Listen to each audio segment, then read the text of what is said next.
I won $12 million and didn't tell a soul. Not my brother, not my mother, and definitely not my father, the man whose sofa I was sleeping on after losing my job. 3 days after I bought that winning ticket, he sent me a text message at 9:32 p.m. "You're a parasite, $500 a month or get out." So I left $500 on his kitchen table and walked out before sunrise. 1 week later, he saw me on the evening news holding a check bigger than everything he'd ever earned combined. He didn't call to apologize. He called his lawyer.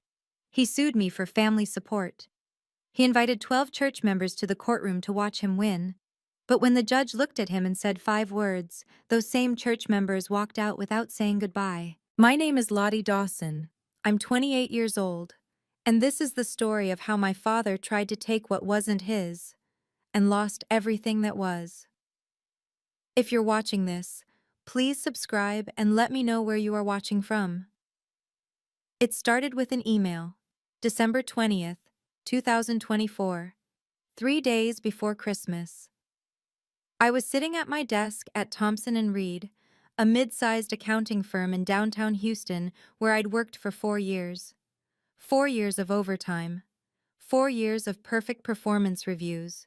4 years of believing that if I just worked hard enough, I'd be safe. The email came at 4:47 p.m. Due to restructuring, your position has been eliminated effective immediately. Please collect your personal belongings and return your keycard to HR by 5 o'clock p.m. 13 minutes. That's how long they gave me to erase 4 years. I wasn't the only one. 15% of the staff got the same email that day, 23 people total. But knowing that didn't make it hurt less. I packed my desk into a single cardboard box, a coffee mug, a photo of my mom, a small succulent I'd kept alive for 2 years. Everything else belonged to them. By January 1st, I couldn't make rent on my apartment in Midtown, $1,200 a month, and my savings account showed exactly $847. My landlord gave me 30 days to vacate, a kindness, he said, because of the holidays. I sat on my bed that night, scrolling through my contacts. Mom was in Arizona, rebuilding her life after divorcing my father 8 years ago. My brother Derek was in Dallas, too busy being a rising star at his law firm to answer calls from his unemployed sister. That left one option. I called my father. "Dad, I need a place to stay, just for a few weeks, until I find a new job." There was a pause, then, "Fine, but this is temporary, Lottie." I moved into his house on December 28th, carrying 2 suitcases and a laptop. I didn't know those 2 suitcases would be the only things I'd take when I left. My father's house hadn't changed in 20 years. 4 bedrooms, 3 bathrooms, a 2-car garage in a quiet subdivision in Katy, just west of Houston. He'd paid off the mortgage 5 years ago, a fact he mentioned at least once a week. The walls were still the same beige. The carpet was still the same cream color that showed every stain. And the photos on the wall were still the same. 3 frames in the living room. All of them featured my brother Derek. Derek graduating from Rice University. Derek shaking hands with a judge at his law school ceremony. Derek receiving some award I couldn't identify from across the room. Not a single photo of me. I noticed it the first night, lying on the sofa that would become my bed. The leather was cold, and the cushions smelled faintly of cigars.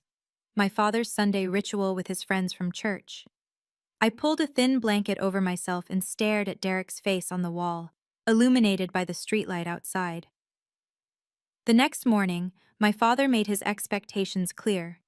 We were eating breakfast, scrambled eggs he'd made, though he reminded me twice that he wasn't running a restaurant, when he brought up Derek for the first time. "Your brother just made partner track," he said, not looking up from his plate.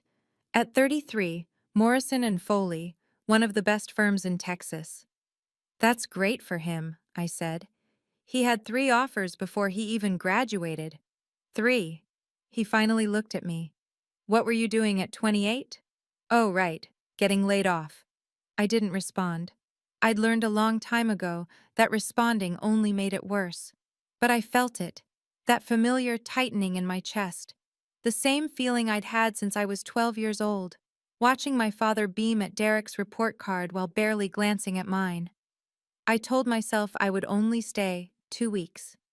New Year's Day, 2025.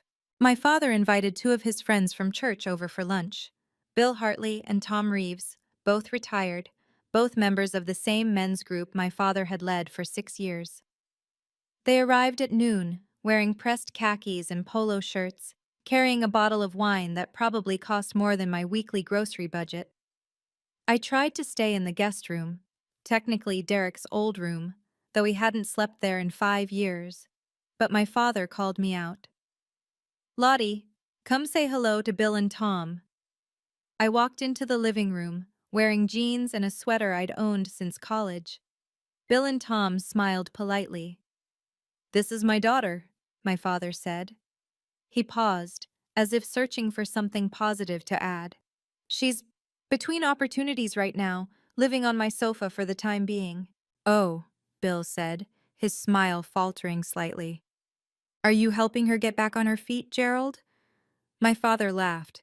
It wasn't a kind laugh. More like carrying dead weight. The words hit me like a slap. Bill and Tom shifted uncomfortably. I stood there, frozen, feeling my face burn. Excuse me, I said quietly, and walked out the front door. I didn't know where I was going. I just walked. Down the driveway, past the manicured lawns, past the neighbors' Christmas decorations still blinking in the afternoon light. I walked until I reached the intersection of Westheimer and Derry Ashford, where a 7-Eleven sat on the corner. It was 6:30 p.m. The sun was setting, painting the sky orange and pink. A poster in the window caught my eye. Mega Millions, $12 million jackpot tonight. I reached into my pocket. $7. Crumpled bills I'd forgotten were there. Enough for 3 tickets. The 7-Eleven smelled like coffee and hot dogs that had been sitting too long. A woman stood behind the counter, mid-30s, dark hair pulled back, name tag reading Maria. She was restocking cigarettes when I walked in, but she turned and smiled. What can I get you? 3 Mega Millions tickets, I said. Quick picks. She raised an eyebrow slightly. Not judgmental, just curious. Feeling lucky tonight? I almost laughed. I'm feeling desperate. Close enough, right? Maria smiled, a real smile this time. Desperate works sometimes. You never know. She printed the tickets. The machine whirred and clicked, spitting out 3 slips of paper with random numbers I didn't bother to read. $6 total. I handed her my crumpled bills. Keep the change, I said, though the change was only $1. Good luck, hun.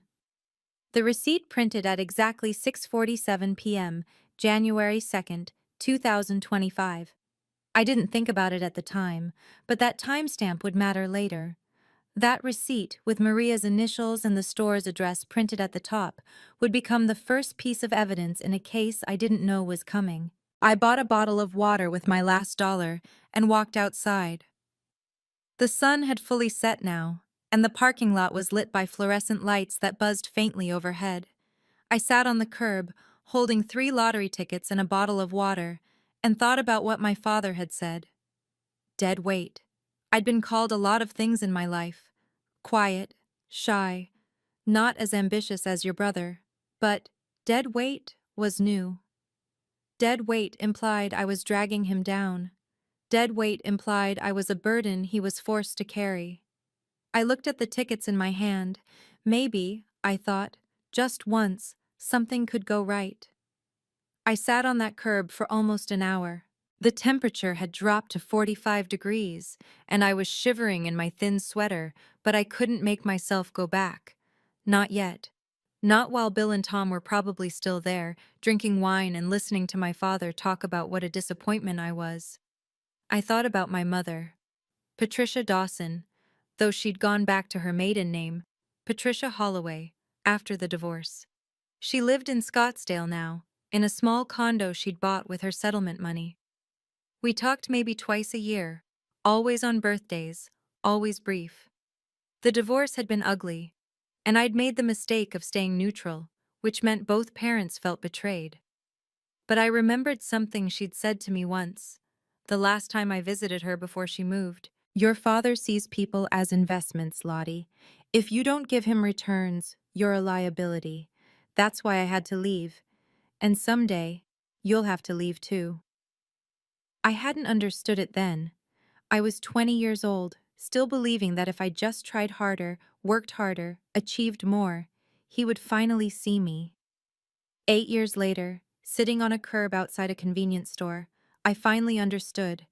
I wasn't going to win his approval. Not ever. He'd already decided what I was worth, and no amount of effort would change his mind. If I stayed in that house, I would shrink. Every comparison to Derek, every casual insult in front of his friends, every reminder that I was between opportunities, it would chip away at me until there was nothing left. I stood up, my legs stiff from the cold. I didn't know if those lottery tickets would win. But I knew one thing. I had to leave that house within 2 weeks, no matter what. The drawing was at 10 p.m. I had 3 hours to wait. I got back to my father's house at 9:30. Bill and Tom had left. My father was in his recliner, watching a football game, a glass of bourbon on the side table. He didn't look up when I walked in. Where were you? Went for a walk. He grunted. That was the end of the conversation. I lay down on the sofa, pulled the blanket over myself, and opened the lottery app on my phone. The drawing was scheduled for 10 o'clock p.m. Central. I set an alarm for 10:15. Just in case I fell asleep, I didn't fall asleep. At 10:02 p.m., the results posted. I pulled up my tickets. I'd taken photos of them before leaving the store, a habit I'd developed years ago after losing a $5 winner in the wash. The first ticket? Nothing. The second ticket? Nothing. The third ticket. I stared at the screen. Then I checked the numbers again. Then I opened the official Mega Millions website and compared them manually, one by one. 7, 14, 28, 33, 52. Megaball, 11. All 6 numbers matched. My heart stopped. Then it started again, pounding so hard I could feel it in my throat. I checked a 4th time, a 5th time. I opened 3 different websites, cross-referencing every single number. $12 million. Before taxes. I didn't scream. I didn't cry. I didn't call anyone. I lay there in the dark, listening to my father snore in the next room, and thought about what he'd said that afternoon. Dead weight. The first thought in my head wasn't, I'm rich. It wasn't, my life is about to change. It was, they can never call me a failure again. And the second thought, coming immediately after, I'm not telling anyone. Not yet. Not until the money is mine. The next morning, my father knocked on the living room doorframe at 7 o'clock a.m. sharp. I was already awake. I hadn't slept more than 2 hours, my mind racing with numbers and plans and a future I couldn't quite believe was real. But I kept my face neutral as I sat up. We need to talk about your situation, he said. He was dressed for church, pressed slacks, a blue button-down, his silver hair combed back. He looked like the respectable retired banker everyone in his congregation believed him to be. What situation? You've been here a week. He crossed his arms. I'm not running a charity, Lottie. I'm looking for work, Dad. It takes time. Derek never needed to look for work. He said it like the words tasted sour. He had offers before graduation, 3 of them. I'm not Derek. Clearly. The conversation ended there. He left for church without another word, and I spent the morning researching how to claim a lottery prize in Texas without alerting your family. But that night, at 9:32 p.m., my phone buzzed with a text message. It was from my father. You're a parasite. $500 month or get out. I'm done supporting your failures. I read it 3 times. Each time the words cut deeper, not because they surprised me, but because they confirmed everything I'd always suspected. To him, I wasn't his daughter. I was a line item on a budget, an expense to be minimized. I took a screenshot. I don't know why I did it. Instinct, maybe. Or some part of me that knew, even then, that I might need proof someday. I saved it to my cloud storage. Then I saved it again to my email drafts. Then I started packing. January 4th, 2025, 6 o'clock a.m. My father was still asleep. I could hear him snoring through his bedroom door. The same deep, rumbling snore I remembered from childhood, the sound that meant he wouldn't wake for at least another hour. I moved quietly. I counted out $500 in cash, 20s and 10s I'd withdrawn from my savings account before I lost my apartment. It was almost everything I had left, but that didn't matter anymore. In a few days, I would have more money than I'd ever imagined. I left the bills on the kitchen table, fanned out so he couldn't miss them. Next to them, I placed a note on a yellow post-it. Rent for January. Thank you for your hospitality. No love, Lottie. No, I'll call you. Just the facts. I picked up my 2 suitcases and my laptop bag. I took one last look at the living room. The sofa I'd slept on for a week, Derek's photos on the wall, the beige carpet and the beige walls and the beige life my father had built for himself. Then I walked out the front door and closed it softly behind me. The Uber arrived at 6:15 a.m., a silver Toyota Camry driven by a man named Ronald, who didn't ask questions, just helped me load my suitcases into the trunk. Where to? Marriott Marquis, downtown. It was a splurge, $200 a night, but I needed somewhere safe, somewhere private, somewhere I could think. I'd figure out the rest later. As the car pulled away from my father's house, I looked back one last time through the rear window. The lights were still off. He was still asleep, oblivious to the fact that his parasite daughter had just become a millionaire. I didn't feel sad. I didn't feel angry. I felt free. The first call I made from my hotel room was to the Texas Lottery Commission. It was January 5th, a Sunday, so I got a recorded message directing me to their website. I spent 3 hours reading every page: how to claim a prize, what documents I needed, what taxes would be withheld. And then I found the section that changed everything. For prizes over $1 million, we strongly recommend consulting with a financial advisor and attorney before claiming your prize. Below that was a list of recommended professionals. One name stood out: Marcus Webb, attorney at law, specializing in lottery winner protection and asset management. I called his office first thing Monday morning. Webb Law Group, how may I help you? I need to speak with Mr. Webb. It's about a lottery prize. A pause. Then, how large is the prize, ma'am? $12 million. Another pause, longer this time. Mr. Webb can see you this afternoon, 2 o'clock. Can you make it to our Galleria office? Marcus Webb was not what I expected. Mid-40s, graying at the temples, wearing a suit that probably cost more than my monthly rent used to be. But his handshake was firm, and his eyes were kind. First thing I tell every client, he said, settling into his chair across from me. Don't tell your family until the money is secured. Family is the #1 source of lawsuits against lottery winners. I haven't told anyone. Good, he nodded approvingly. Keep it that way. Now tell me about your situation. I told him everything: the job loss, the sofa, the comparisons to Derek, and finally the text message. You're a parasite. Marcus's expression didn't change, but something hardened in his eyes.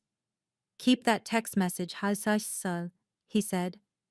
In my experience, people who call their children parasites don't stop at words. Over the next 3 days, Marcus built a fortress around my winnings. First, the evidence. He had me bring in the original lottery ticket, which I'd kept in a Ziploc bag inside my laptop case, paranoid about losing it. And he made 3 certified copies. The original went into a fireproof safe at his office.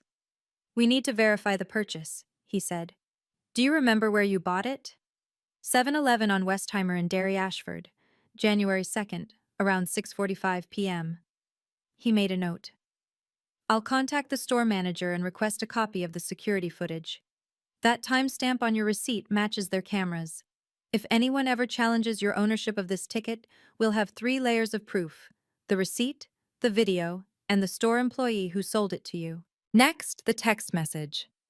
I showed him the screenshot on my phone, and he had his paralegal print it with the full metadata visible: date, time, sender's number, carrier information.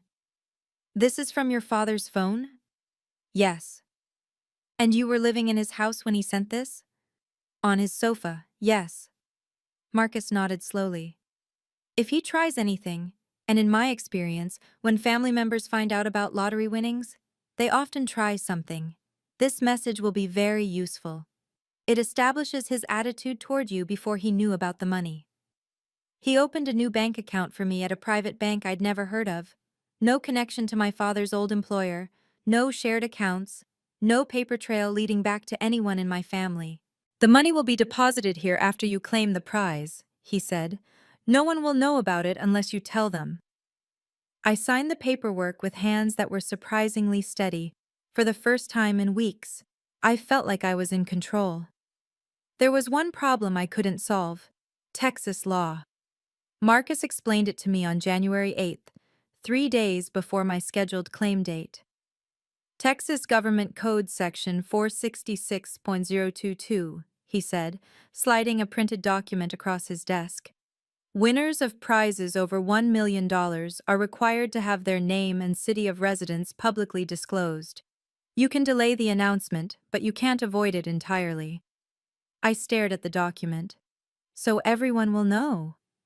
Everyone who watches the news or reads the paper. Yes. I thought about my father, about Derek, about the church friends who had heard him call me dead weight. Then I want to control it, I said. If it's going to be public anyway, I want to be the one who decides how it happens. Marcus smiled, the first real smile I'd seen from him. That's exactly the right approach. We'll schedule the claim for January 10th. I'll coordinate with the Lottery Commission's PR team. You'll do one press appearance, answer a few questions, and then you disappear. No follow-up interviews, no human interest stories, no where are they now pieces. And my father? He'll find out when everyone else does. That's unavoidable. Marcus paused. But here's what I want you to understand, Lottie. He has no legal claim to this money. None. You bought that ticket with your own funds. You were an adult living temporarily in his home, not a dependent. Texas doesn't have filial responsibility laws requiring adult children to support their parents. Whatever he tries, and he might try something, he will fail. I nodded, but my stomach was tight. I knew my father. I knew how he reacted when he felt entitled to something and didn't get it. Marcus was right. He would try something. I just didn't know how far he would go. Okay, I need to pause here for a second. If you're still watching, I want to know. Have you ever had a family member who only saw your value when you had something they wanted? Drop a comment below and tell me your story. And if you haven't subscribed yet, now's a good time. Because what my father did next, I still can't believe it happened. January 10th, 2025, 2:00 p.m. The Texas Lottery Commission headquarters in Austin was smaller than I expected, a nondescript government building with beige walls and fluorescent lighting. But the conference room where they held the press event was anything but ordinary. A giant ceremonial check leaned against the wall. Pay to the order of Lottie Dawson. 12,000 cameras from 3 local news stations pointed at a small podium. A photographer from the Austin American-Statesman adjusted his lens. I wore a navy blue blazer I'd bought the day before, the nicest thing I'd owned in years, and kept my hands clasped in front of me to hide the trembling. "Ms. Dawson," the Lottery Commission representative said, "are you ready?" I nodded. The cameras started rolling. "Lottie, congratulations on your win. What's the first thing you plan to do with the money?" I'd rehearsed this answer with Marcus. Keep it simple. Keep it positive. Don't mention family. Pay off my debts, I said. Set up a foundation for job training programs and find a place to call my own. Any advice for other lottery players? I thought about the 7-Eleven, the crumpled bills in my pocket, Maria's smile. Sometimes desperate works, I said. You never know. The interview lasted 12 minutes. I smiled. I shook hands. I posed with the giant check while cameras flashed. And then it was over.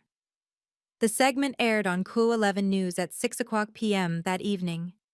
By 6:15, it had been picked up by the Houston Chronicle's website. By 7 o'clock, it was trending locally on social media. I was in my hotel room eating room service pasta when my phone started buzzing. 17 missed calls, all from the same number, my father. I didn't answer. I let the calls go to voicemail, 17 of them, then 18, then 22. Each one added a new message, and I listened to them in order, sitting on the edge of my hotel bed with the TV muted in the background. The first few were confused. Lottie, I just saw the news. Call me back. Is this real? Did you actually win the lottery? Then they shifted to accusatory. You were living in my house when you bought that ticket. You used my electricity, my water, my food. That money belongs to the family. And finally, threatening. If you don't call me back in the next hour, I'm calling my lawyer. I mean it, Lottie. This isn't over. I saved every voicemail. Marcus had told me to document everything, and I was learning to listen to him. At 8:30 p.m., my phone buzzed with a text from Derek. Dad just called me. He's furious. Says you won $12 million and didn't tell anyone. Is that true? I typed back, yes, it's true. 3 dots appeared, then disappeared, then appeared again. Why didn't you tell us? I thought about how to answer, about the sofa, about the photos on the wall, about dead weight and parasite, and 1,000 small cuts over 28 years. Ask Dad what he called me the night before I left. Derek didn't respond. But 45 minutes later my father did, not with a call this time, but with a voicemail that made my blood run cold. I talked to Harold Benson. He says I have a case. You were living under my roof when you bought that ticket, Lottie. That makes it family property. I'm giving you one chance to do the right thing. Share the money, or I'll see you in court. He called again the next morning. I was having breakfast in the hotel restaurant, scrambled eggs, toast, coffee I barely tasted, when his name appeared on my screen. This time, against my better judgment, I answered. Lottie? His voice was warm, almost friendly, the voice he used with his church friends. I'm glad you picked up. We need to talk about this like adults. There's nothing to talk about, Dad. Sweetheart, I think there is. I could hear him forcing patience into his tone. You were living under my roof when you bought that ticket. I was supporting you, feeding you. That has to count for something. You charged me $500 rent. That was... He paused. That was a misunderstanding. I was frustrated. You know how I get. You called me a parasite. Silence. I have the text message, Dad. Time-stamped. Saved. More silence. When he spoke again, the warmth was gone. You're really going to do this? After everything I've done for you? What have you done for me? The words came out before I could stop them. You compared me to Derek every day. You called me dead weight in front of your friends. You demanded rent when I was sleeping on your sofa because I had nowhere else to go. I raised you, and I'm grateful for that. But this money is mine. I bought the ticket with my own $6. I claimed it legally, and I don't owe you anything. We're family, Lottie. Family doesn't call each other parasites. I hung up before he could respond. My hands were shaking, but my voice had been steady. That felt like a victory. I forwarded the voicemails to Marcus and texted him. He's threatening to sue. What do we do? His response came in under a minute. Let him try. He didn't just try, he went all in. On January 12th, 2 days after my press appearance, Gerald Dawson filed a civil lawsuit against me in Harris County District Court. The case number was 2025 CV00847. I know because Marcus called me with the news while I was apartment hunting in Montrose. He's claiming family support, Marcus said, and I could hear the disbelief in his voice. His lawyer is arguing that because you were living in his home when you purchased the ticket, and because he provided you with shelter and sustenance, he's entitled to a portion of your winnings. Is that is that a real thing? No. Marcus's tone was flat. Texas has no filial responsibility laws for adult children. You were 28 years old, temporarily staying in his home, and you paid him rent. He has no legal standing whatsoever. Then why is he doing this? Because he's angry, because he feels entitled, and because his lawyer is either incompetent or just happy to take his money. Marcus paused. The hearing is scheduled for January 15th, 3 days from now. That fast? He requested an expedited hearing. The judge granted it, probably because she wants to dismiss this nonsense quickly and clear her docket. I sat down on a bench outside a coffee shop, my apartment listings forgotten. There's something else, Marcus said. He's invited witnesses, 12 members of his church. He wants them there to watch him win. I closed my eyes. My father had always cared more about appearances than reality. He wanted a public victory. He wanted his friends to see his ungrateful daughter put in her place. He was about to get a public humiliation instead. I'll be there, I said. Tell me what I need to do. Wednesday, January 15th, 2025. 8:45 a.m. The Harris County Civil Courthouse was a brutalist concrete structure downtown, all sharp angles and narrow windows. I'd driven past it 100 times without ever thinking I'd end up inside. Marcus met me in the lobby, carrying a leather briefcase and wearing a suit that probably cost more than my father's car payment. He looked calm. I felt like I might throw up. Courtroom 4B, he said, 4th floor. The judge is Eleanor Vance, 22 years on the bench, no tolerance for frivolous lawsuits. This is exactly the judge we want. We took the elevator in silence. When the doors opened on the 4th floor, I saw them immediately. My father stood at the end of the hallway, surrounded by a cluster of people I recognized from his church. Bill Hartley was there, the same Bill who had watched my father call me dead weight. Tom Reeves stood beside him. 10 others I knew by face, if not by name, all dressed in their Sunday best on a Wednesday morning. They had come to watch Gerald Dawson win. My father saw me and smiled, not a warm smile, but a triumphant one. The smile of a man who believed he had already won. "Lottie," he said, loud enough for everyone to hear. "I'm glad you came. This doesn't have to be ugly. You can still do the right thing." I didn't respond. Marcus put a hand on my elbow and guided me toward the courtroom doors. Inside, the room was smaller than I expected. Wood-paneled walls, fluorescent lights, rows of bench seating like a church. About 45 people total: lawyers, clerks, the church group, and 2 reporters from the Houston Chronicle sitting in the back row with notebooks open. The bailiff called the room to order. "All rise." The Honorable Judge Eleanor Vance presiding. Judge Vance was exactly what Marcus had described: mid-50s, silver-streaked hair pulled back severely, reading glasses perched on her nose. She reviewed the file in front of her for a long moment before looking up. "Mr. Benson," she said, addressing my father's lawyer, "you may present your case." Harold Benson stood. He was younger than I expected, maybe early 40s, with slicked back hair and a suit that didn't quite fit right. He cleared his throat. "Your Honor, my client, Mr. Gerald Dawson, is a retired banking professional and upstanding member of his community. When his daughter fell on hard times, he opened his home to her. He provided shelter, food, and support during her most difficult period." I watched my father nod along, his expression solemn and long-suffering. "The lottery ticket in question," Benson continued, "was purchased while Ms. Dawson was living under Mr. Dawson's roof, benefiting from his generosity. We believe there is a moral and familial obligation for Ms. Dawson to share her windfall with the family that supported her during her time of need." Judge Vance's expression didn't change. "And what is the legal basis for this claim?" Benson hesitated. "Your Honor, while Texas may not have specific filial responsibility statutes, we believe that principles of equity and unjust enrichment." Mr. Benson, the judge's voice was flat. I asked for a legal basis. Do you have one?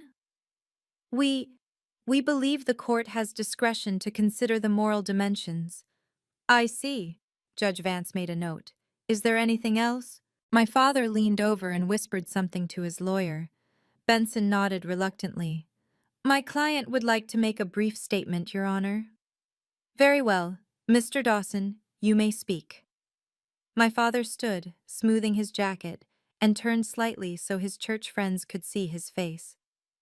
I raised her, he said. I paid for her education. I gave her a place to stay when she had nothing. Is this how she repays me? Marcus rose slowly, buttoning his jacket with deliberate calm. Your Honor, I'd like to present 3 pieces of evidence that will clarify the nature of Mr. Dawson's support. He opened his briefcase and withdrew a folder. First, the original lottery ticket receipt. He handed a copy to the bailiff, who passed it to the judge. Purchased at the 7-Eleven on Westheimer Road, January 2nd, 2025, at 6:47 p.m. The store manager has provided a sworn statement confirming the transaction, along with security camera footage showing my client purchasing the ticket with her own money, $6 in cash. Judge Vance examined the receipt, then nodded. Continue. Second, the security footage itself. Marcus gestured to a laptop his paralegal had set up. I can play the relevant 30 seconds if the court wishes, but the key point is clear. Ms. Dawson purchased this ticket independently, using her personal funds, with no involvement from Mr. Dawson. Noted. And the third piece of evidence? Marcus paused. When he spoke again, his voice was quieter, but it carried through the silent courtroom. A text message sent by Mr. Dawson to my client on January 3, 2025 at 9:32 p.m. He handed another document to the bailiff. I watched my father's face as the judge began to read. I'll read this aloud for the record, Judge Vance said. Her voice was neutral, but something had shifted in her expression. You're a parasite. $500 a month or get out. I'm done supporting your failures. The courtroom was silent. I looked at the church members in the gallery. Bill Hartley's face had gone pale. Tom Reeves was staring at his shoes. My father's jaw tightened, but he said nothing. This, Marcus said, is the support Mr. Dawson claims entitles him to $12 million. Judge Vance set down the document and removed her reading glasses. Mr. Dawson. My father stood straighter, but I could see the tension in his shoulders. Did you send this text message to your daughter? He glanced at his lawyer, who offered no help. It was a moment of frustration, Your Honor. I didn't mean... Did you or did you not call your daughter a parasite and demand $500 in rent? The word hung in the air. Parasite. I watched the church members shift uncomfortably in their seats. Yes, my father said finally. But context matters. She was unemployed, living in my house, contributing nothing. And did she pay the rent you demanded? She left $500 on my kitchen table, yes. So she fulfilled your demand. Judge Vance's voice was ice. She paid what you asked, and then she left your home. But the ticket was purchased while she was still living. Mr. Dawson. The judge held up a hand. I'm going to stop you there. The courtroom went completely silent. I could hear the scratch of the reporters' pens in the back row. Judge Vance leaned forward slightly. Let me make sure I understand your position. You called your adult daughter a parasite. You demanded rent from her while she was sleeping on your sofa after losing her job. She paid that rent and left your home.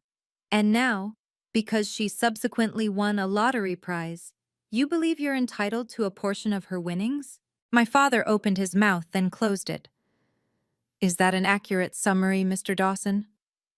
When you put it that way, I'm putting it the way the evidence shows it. Judge Vance straightened. I've heard enough. Judge Vance looked directly at my father. The courtroom held its breath. 45 people, including the 12 church members my father had invited to witness his victory, sat frozen in their seats. And then she said it. 5 words. You are not a victim. My father's face went white. The judge continued, her voice steady and cold. Mr. Dawson, Texas does not have filial responsibility laws requiring adult children to financially support their parents. Your daughter was a 28-year-old woman who temporarily stayed in your home after losing her job. She was not your dependent. She was not your ward. She was a guest. A guest you insulted, demeaned, and ultimately charged rent. She held up the text message printout. This message, which you admit to sending, demonstrates that you did not support your daughter out of love or familial duty. You called her a parasite. You called her a failure. You demanded payment for basic hospitality. And now, because she has come into money, you want to claim a share of it. Judge Vance set down the paper.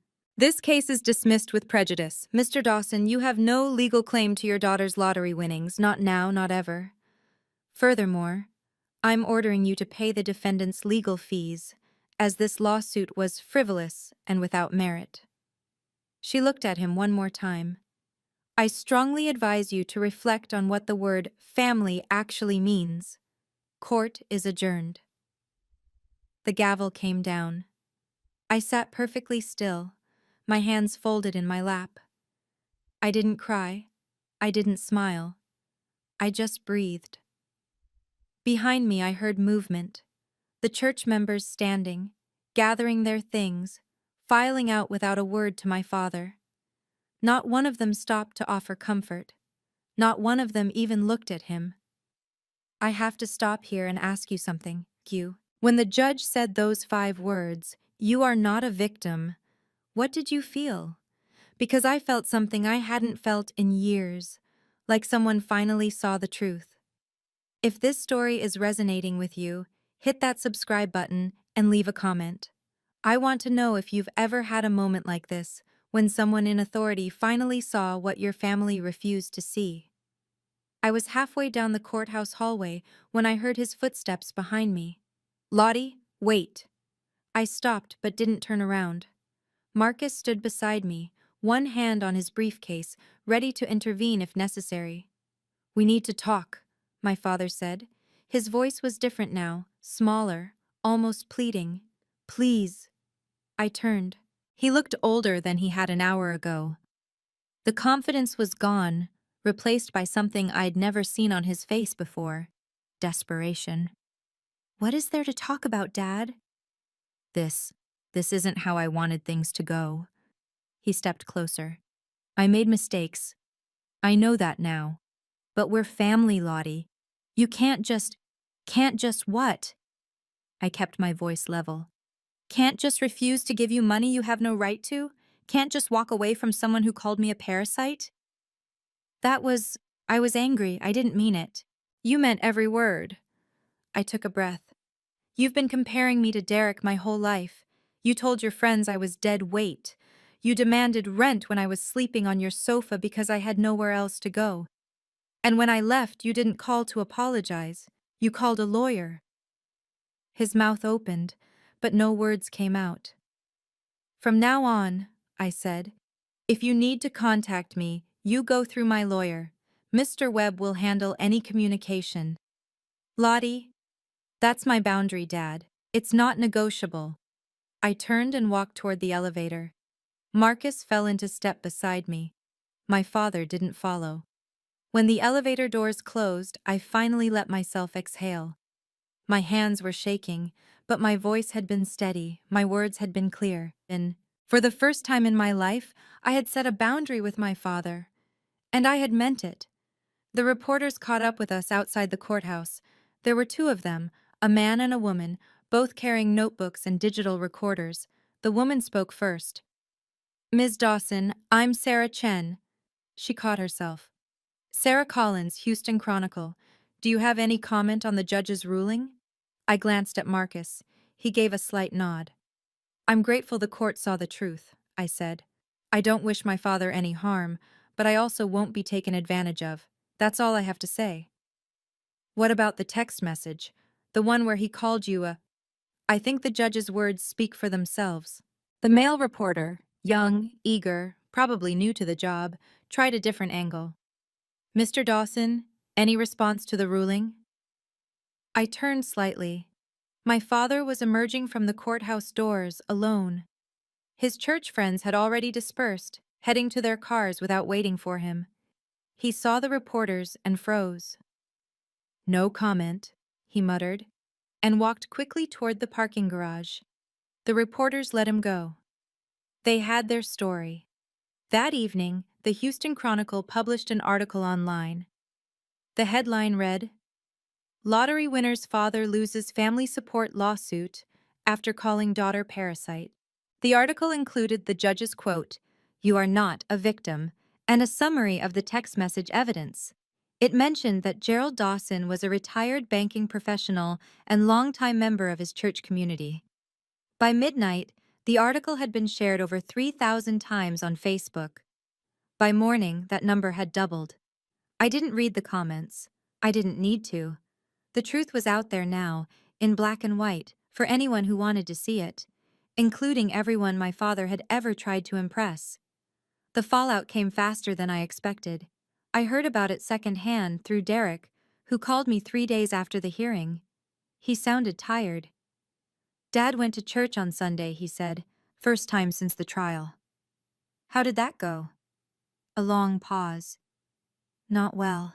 According to Derek, my father had arrived at his usual time, wearing his usual suit, expecting his usual seat in the third pew. But something was different. The people who normally greeted him at the door, the same people who had watched him lose in court, didn't make eye contact. The handshakes that used to be warm and lingering were brief and perfunctory. After the service, Pastor Mitchell had asked to speak with him privately. "Several members have expressed concern," the pastor had said. "The article, the things you said to your daughter, Gerald, calling your child a parasite is not something we can simply overlook." My father had tried to explain. Context, frustration, a misunderstanding blown out of proportion. Pastor Mitchell had listened, then said, "I think you should take some time away from the Leadership Council to reflect." The Leadership Council. My father had served on it for 8 years. It was his proudest achievement outside of Derek's career, proof that he was respected, admired, a pillar of the community. And now it was gone. "He's not taking it well," Derek said. "He keeps saying the judge was biased, that you manipulated the situation, that none of this is his fault." "Of course he does." "Lottie." Derek hesitated. "I'm not saying you were wrong. I'm just saying, he's still our father." "He's still the man who called me a parasite," I said.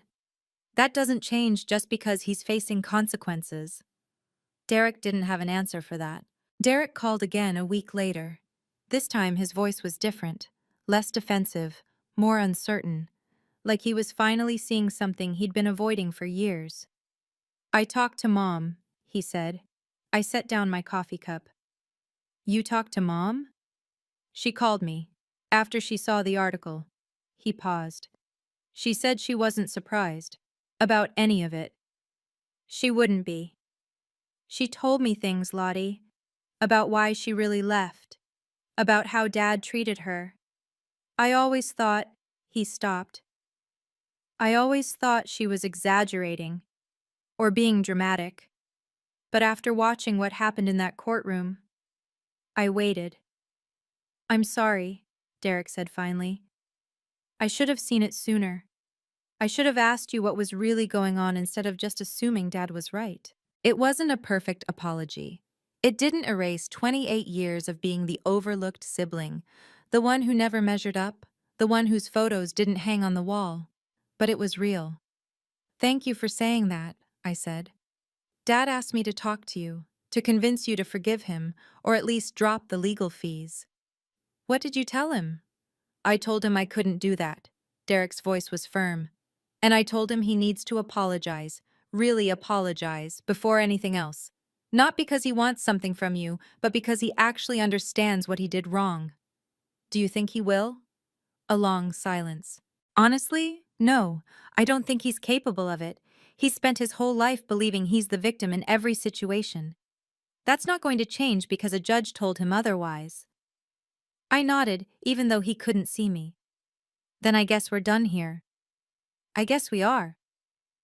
2 weeks after the hearing, an email appeared in my inbox. The subject line read, "I'm sorry." I stared at it for a long time before opening it. Part of me wanted to delete it unread. But another part, the part that had spent 28 years hoping my father would finally see me, needed to know what he had to say. Lottie, I know I made mistakes. I was wrong to say those things to you. You're my daughter and I love you. Can we please talk? I want to make this right, Dad. 47 words. No acknowledgement of what he'd actually done. No understanding of why it was wrong. Just, I made mistakes.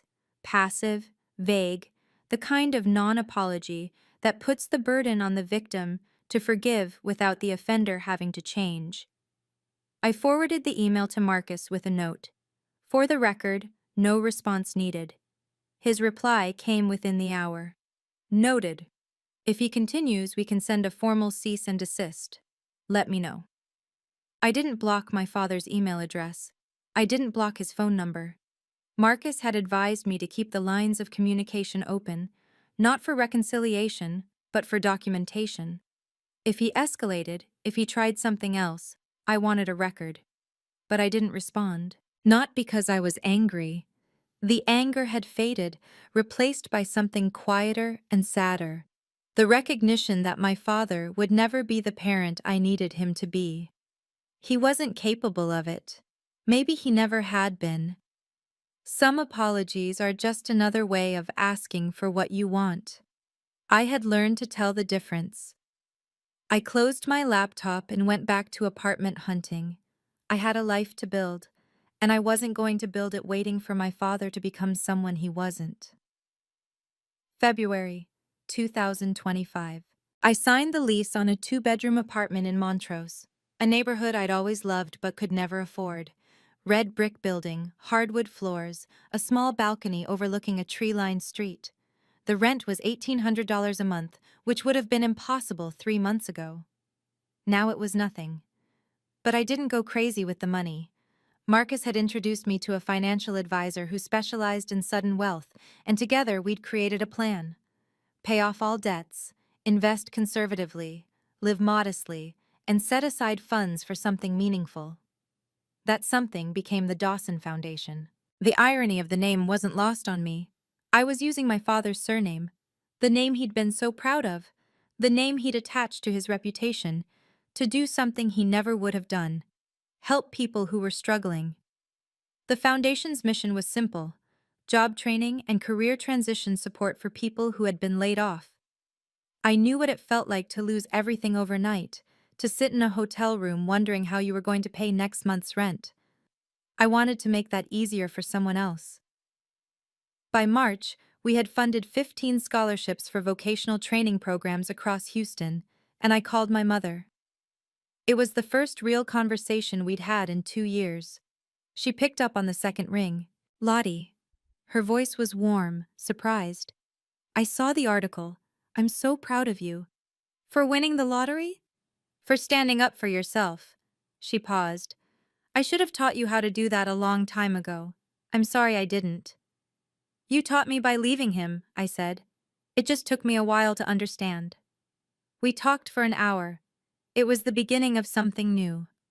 July 2025, 6 months after the hearing. I was sitting on my balcony, drinking iced coffee and watching the summer sun filter through the oak trees, when Derek called with an update. Dad sold the Escalade, he said. The Cadillac? Yeah, legal fees apparently. Harold Benson didn't come cheap, and then there were the court costs you were awarded. He's driving a used Honda now. I didn't feel satisfaction. I didn't feel pity either. I just felt nothing, like hearing news about a stranger. How's he doing otherwise? Not great, Derek sighed. He still goes to church, but he sits in the back now, doesn't talk to anyone. Bill Hartley and Tom Reeves haven't spoken to him since the trial. He keeps saying everyone turned against him unfairly. Of course he does. The thing is, Lottie, I don't think he'll ever get it. I've tried talking to him, really talking, about what he did to you, to Mom, to all of us. He just deflects. changes the subject, acts like he's the victim. He's been doing that his whole life, I said. Why would he stop now? I guess I hoped. Derek trailed off. Never mind, it doesn't matter. We were quiet for a moment. I'm flying to Arizona next month, I said. To see Mom. You should come. Yeah? Yeah, she'd like that. And I think it would be good. For both of us.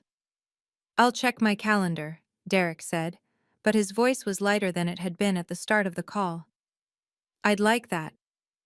After we hung up, I sat on my balcony for a long time, watching the shadows lengthen across the street. My father was alone in his 4-bedroom house, driving a used car, abandoned by his friends. I was building a life I actually wanted to live. People ask me sometimes what I learned from all of this. They expect me to say something about money, how it changes people, how it reveals who your real friends are, how you should never tell anyone if you win the lottery. And sure, all of that is true. But that's not the real lesson. The real lesson is about boundaries. For 28 years, I let my father define my worth. Every comparison to Derek, every disappointed sigh, every casual insult in front of his friends, I absorbed it all, believing that if I just tried harder, worked harder, achieved more, he would finally see me. The lottery didn't change that. The lottery just gave me the resources to walk away. What changed me was the moment I realized I didn't need his approval. That his opinion of me, parasite, dead weight, failure, said more about him than it ever said about me. Boundaries aren't punishment. They're protection. I didn't cut my father off to hurt him. I cut him off because continuing to engage with him was hurting me.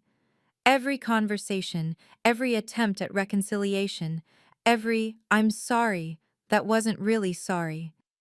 It all came at a cost. My peace, my self-worth, my ability to move forward. Some relationships can be repaired. Some people can change. But you can't force it. And you can't wait forever. My father may never understand what he did wrong. He may spend the rest of his life believing he's the victim, that the judge was biased, that I manipulated the situation, that everyone turned against him unfairly. That's his choice. My choice is to build a life where his opinion doesn't matter anymore. And I have. Forgiveness isn't something you owe to people who hurt you. It's something you give yourself when you're ready. I'm not ready yet. And that's okay. If you're watching this video and you have a parent like mine, someone who only sees your value when you have something they want, someone who calls you names and then acts surprised when you walk away, I want you to know something. You are not a parasite. You are not dead weight. You are not a failure. And if someone in your family can't see that, if they've spent years making you feel small, comparing you to siblings, dismissing your achievements, demanding your resources while offering nothing but criticism in return, then maybe it's time to find people who can. Family isn't just blood. Family is the people who show up for you, who support you without conditions, who celebrate your wins instead of trying to claim them. I found that family eventually. My mother, who I'd lost touch with for years, is now one of my closest friends. My brother Derek, who spent his whole life being the golden child, finally saw the truth and chose to stand with me instead of against me. And I found myself. That's the part no one tells you about setting boundaries. It's not just about keeping toxic people out. It's about making space for the person you're supposed to become. I'm 29 now. I have an apartment I love, a foundation that's helping people rebuild their lives, and a relationship with my mother that I thought I'd lost forever. My father is still out there, in his 4-bedroom house, waiting for me to forgive him on his terms. I'm not going to. But I'm also not going to spend my life being angry about it. I've moved on. And that, more than any lottery check, is the real win. That's my story.